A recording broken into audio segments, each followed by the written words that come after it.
Assalamu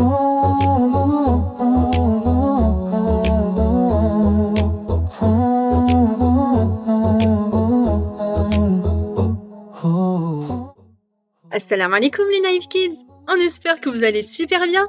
Aujourd'hui, nous allons découvrir ensemble le grand voyage du Hajj. C'est un acte d'adoration très important que chaque musulman doit accomplir au moins une fois dans sa vie. Il est tellement important qu'il fait partie des 5 piliers de l'islam. Est-ce que tu es prêt à embarquer pour cette belle aventure? C'est parti! Avant de partir pour ce grand et merveilleux voyage, prenons un petit moment pour nous rappeler ensemble les 5 piliers de l'islam. Si tu ne les connais pas, on va les revoir tout doucement ensemble.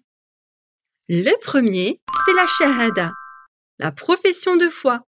Croire qu'il n'y a qu'un seul Dieu, Allah, et que Mohammed alayhi salatu wassalam est son messager. Nous allons écrire ensemble le mot shahada. S-H-A-H-A-D-A. Répète après moi. Shahada. Shahada. Ensuite, il y a la prière. On dit en arabe salat. On accomplit 5 fois par jour la prière pour rester proche d'Allah. Sais-tu comment on écrit le mot salat?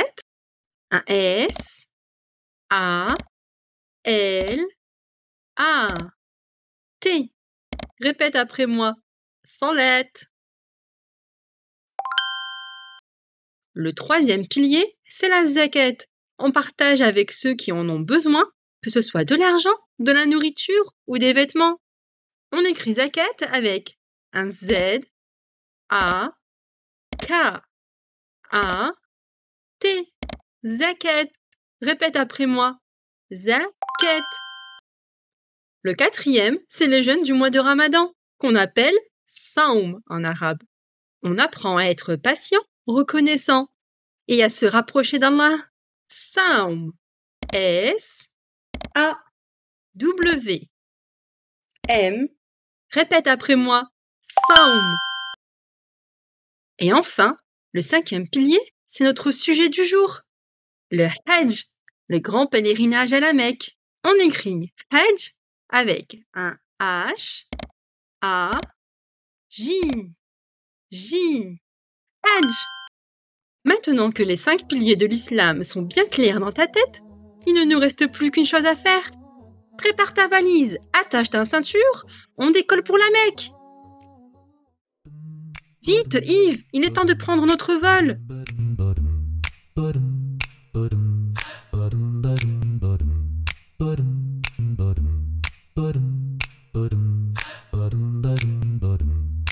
Avant de commencer le Hajj, les pèlerins font une intention spéciale dans leur cœur. Ils veulent accomplir ce voyage pour Allah. Le pèlerin, c'est la personne qui fait le pèlerinage. Il porte des habits spéciaux appelés ihram.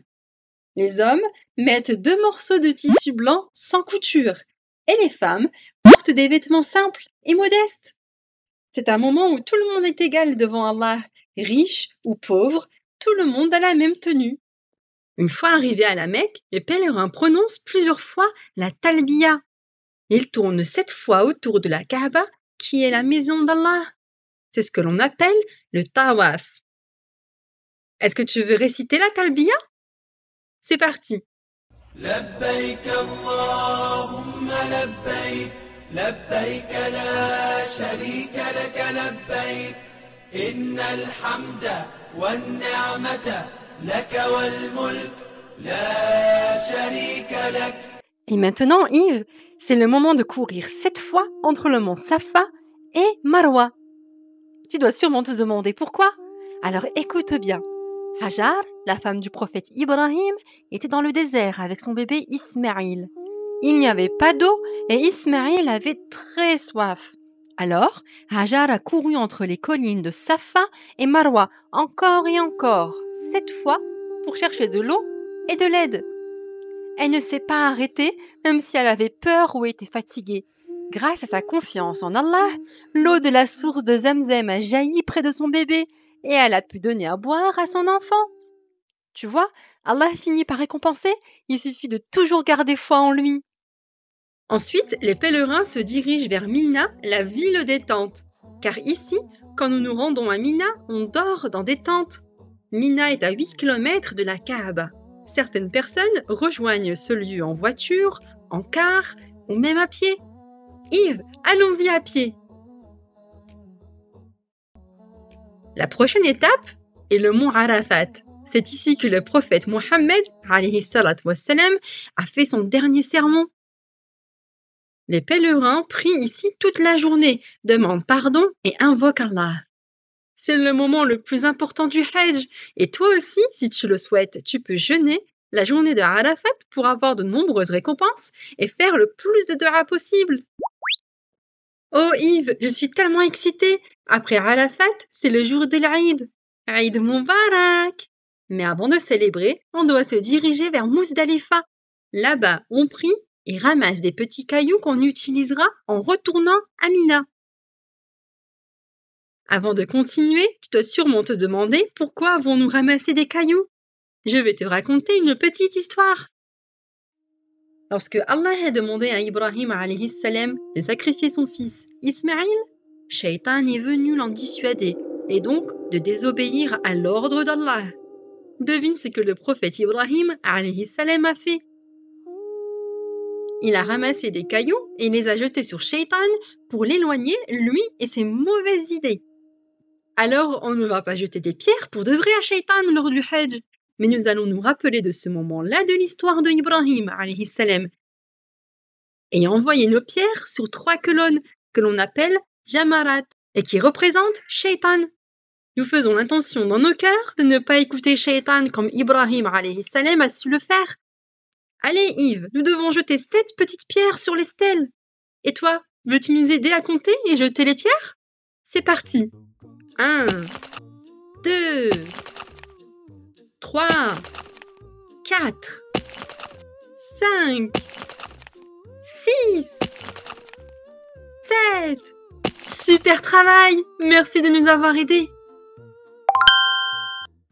Maintenant que nous avons terminé, rappelle-toi que c'est l'Aïd.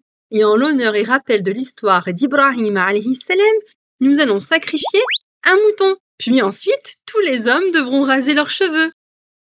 Mais moi, je n'ai pas de cheveux. Yves, pas de problème.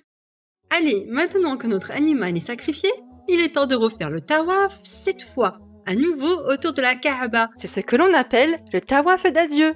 Et c'est comme cela que nous finissons le rituel du Hajj. Et voilà les amis, vous connaissez maintenant toutes les étapes du pèlerinage. Ce voyage est une occasion unique de se rapprocher d'Allah, de demander pardon et de revenir purifié. Peut-être qu'un jour, toi aussi, tu pourras accomplir ce grand voyage. En attendant, n'oublie pas de t'abonner à notre chaîne et nous avons super hâte de vous revoir dans une prochaine vidéo. À bientôt!